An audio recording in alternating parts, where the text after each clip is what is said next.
datang ke masjid, tunaikan 2 rakaat sebelum subuh setelah azan tiba, dapat dunia dan seisinya, lebih baik daripada dunia dan seisinya. Pilih mana? Nonton di sirkuit atau 2 rakaat sebelum subuh?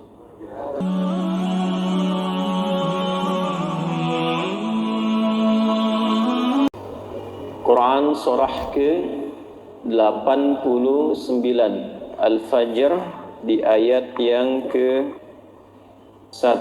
ya. Sudah sampai ayat 3. Bismillahirrahmanirrahim.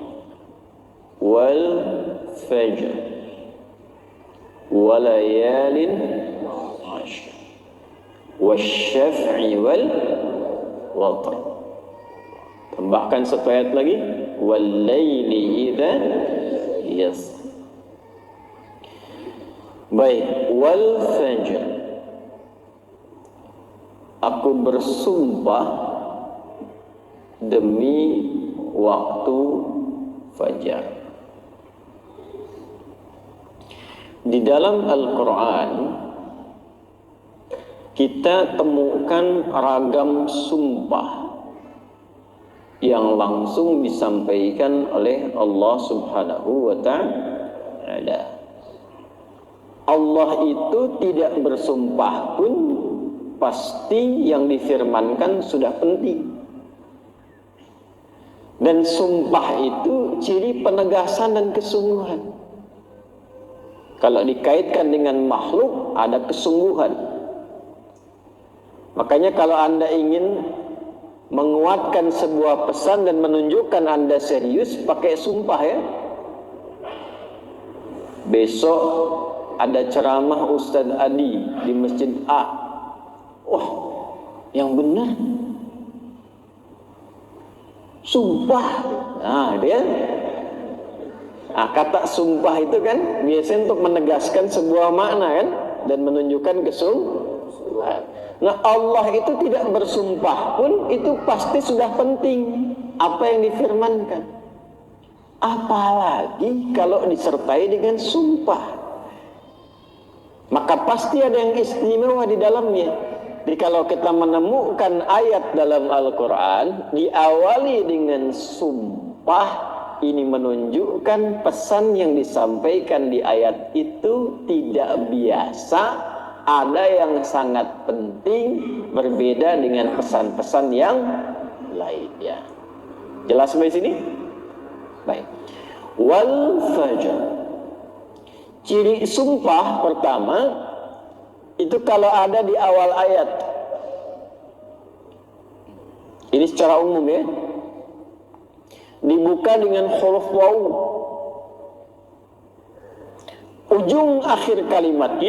Ujung kalimatnya itu harakatnya kasrah. Sudah? Misal waw ketemu satu kalimat ujungnya kasrah. Wal fajri wal laili wasyamsi wadduha. Jadi setelah waw ada kalimat ujungnya kasrah. Nah itu diartikan wawnya sumpah. Qasam namanya, wawil qasam. Kalau sudah dibuka dengan seperti ini, artinya informasi yang disampaikan setelah huruf waw itu penting, tidak biasa. Wal fajr, aku bersumpah demi waktu fajar. Ada beberapa pendapat dari kalangan ulama tentang fajar yang dimaksudkan di ayat ini. Jadi di sini Allah bersumpah dengan 5 hal. Ada 5 sumpah. Aqsamun khamsah, kata para ulama, terdapat 5 sumpah di dalamnya. 1, wal fajar, demi waktu fajar. 2, walayalin ashr, dan 10 malam yang istimewa. 3, wasyaf'i, demi waktu genap. Kemudian 4, wal watr. 5, wal laili idza yasah. Ada 5 di sini disebutkan, menunjukkan ada 5 yang istimewa. Saking istimewanya dibuka oleh Allah Subhanahu wa taala dengan sumpah. Baik. 1 fajar. Secara cepat saja. Para ulama setidaknya menyebutkan secara umum ada 2 pemaknaan di kata fajar di sini. Yang pertama yang dimaksudkan setiap waktu fajar. Itu penting. Setiap waktu fajar dalam setiap hari. Jadi ada satu yang istimewa, waktunya di waktu fajar dari sekian perubahan waktu yang kita alami dalam sehari. Kan dari fajar nanti muncul ke pagi, pagi ke siang, siang ke sore, sore ke maghrib, maghrib ke malam kan. Nah dari perputaran waktu itu, di antara sekian banyak waktu, fajar itu istimewa. Karena itu Allah panggil kita untuk bisa menunaikan sholat di waktu fajar. Ya, hakikatnya bukan hanya sholatnya. Ada waktu-waktu yang hanya dalam fajar itu yang nggak ditemukan keistimewaannya di waktu yang lain. Contoh, kita ambil keibadah ritual dulu. Sholat di waktu fajar ini itu 2 rakaat sunnahnya saja. Sunnahnya, belum masuk ke fardunya. Itu nilainya disebutkan oleh Rasulullah SAW lebih baik daripada dunia dan seisinya. Raka'atul fajri khairum minad dunya wa ma fiha. Kalau Anda mampu menunaikan 2 rakaat fajar, itu yang dimaksud sunnahnya. 2 rakaat, tapi disebutkan kalimat fajarnya. Bukan zuhur, bukan asar, bukan maghrib, bukan isya. Dan dilakukannya sebelum sholat fardunya untuk menunjukkan betapa pentingnya itu. Karena kalau orang tahu itu penting, pasti persiapan datang sebelumnya. Ya, Anda tahu di sini akan pengajian kan? Subuh kan? Subuhnya misalnya jam 4.35. Anda menjadikan pengajian itu sebagai hal yang prioritas. Kalau waktunya 4.35, datangnya jam berapa? Ada yang nginap, ada yang itikaf. Karena menjadikan itu penting. Kalau tak penting mungkin diabaikan. Nah Allah menyatakan fajar itu penting. Jangan tinggal. Bahkan saking pentingnya, ada di antara hamba-hamba Allah yang menyiapkan waktu fajar itu bangun dari sebelumnya sampai warming up dulu. Pemanasan supaya subuhnya itu, fajarnya itu bisa optimal. Bangun dari malam, Pak. Ada yang menjelang fajar itu membiasakan hatinya supaya khusyuk. Sehingga saat sholat di waktu fajar sudah terkoneksi kepada Allah dengan baik. Cara menyiapkannya dengan istighfar. Waktu singkat menjelang fajar itu disebut sahar namanya. Jamaknya disebut ashar. Ada orang-orang yang kalau sudah tiba waktu ini, dia banyak istighfar, istighfar, istighfar, istighfar. Supaya hatinya lapang saat fajar tiba, terkoneksi sempurna kepada Allah. Sempurna, nyambung. Itu ada di Quran surah ke-51 ayat 18. Wabil ashari hum yastaghfirun.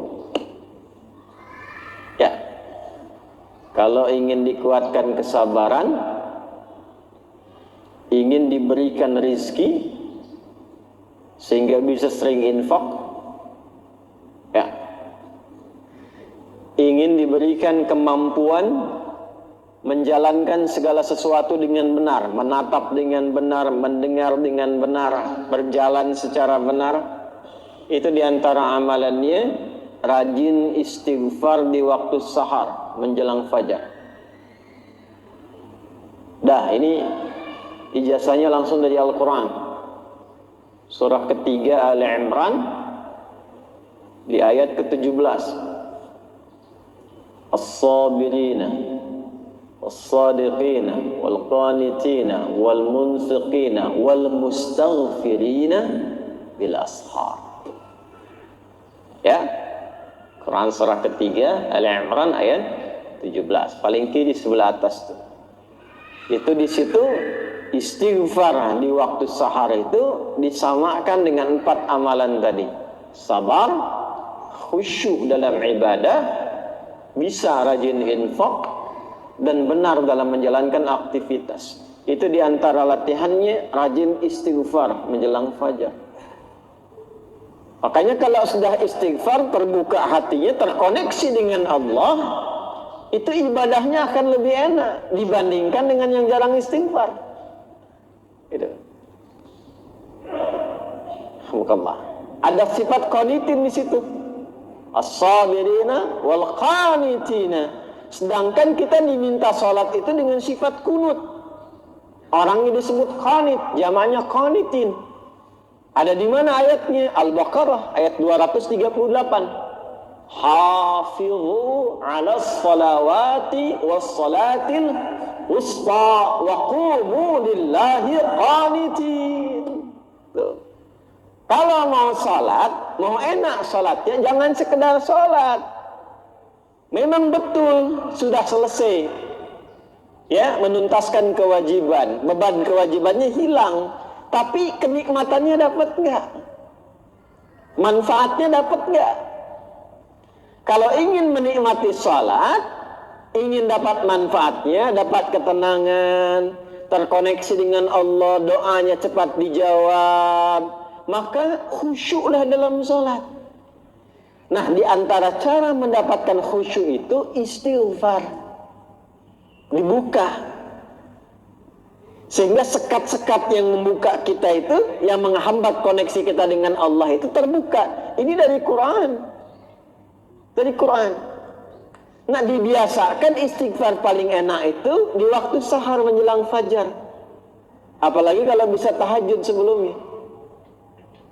Kalau bisa tahajud, ya, tahajud, kemudian istighfar, terbuka hati, rajin memberi di situ, itu disebut langsung oleh Quran. Kalau dia bertahan dengan itu sampai wafat, itu disebut sebagai calon penghuni taman surga yang sedang beraktivitas di bumi.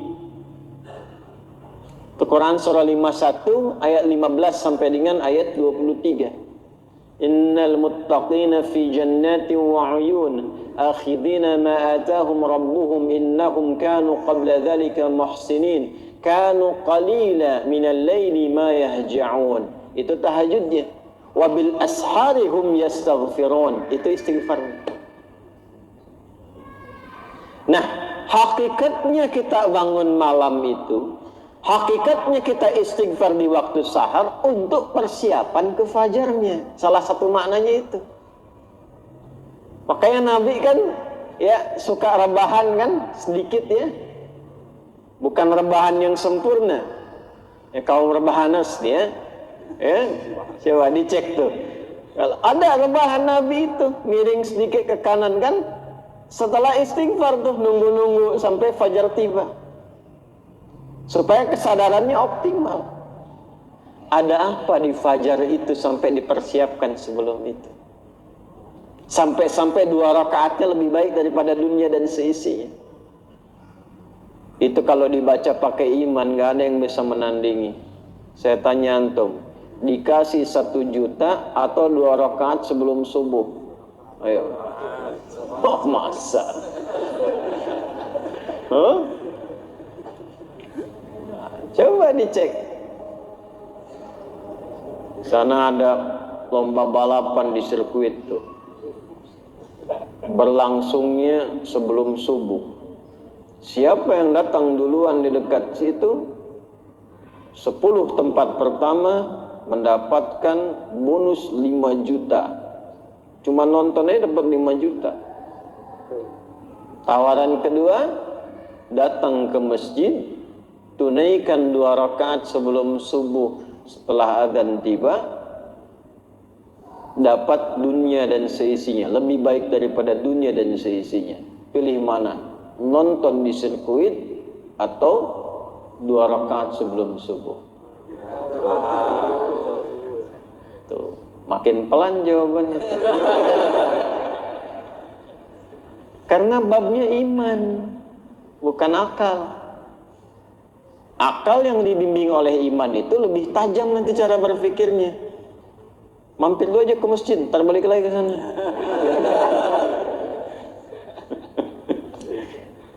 Berarti ada yang penting.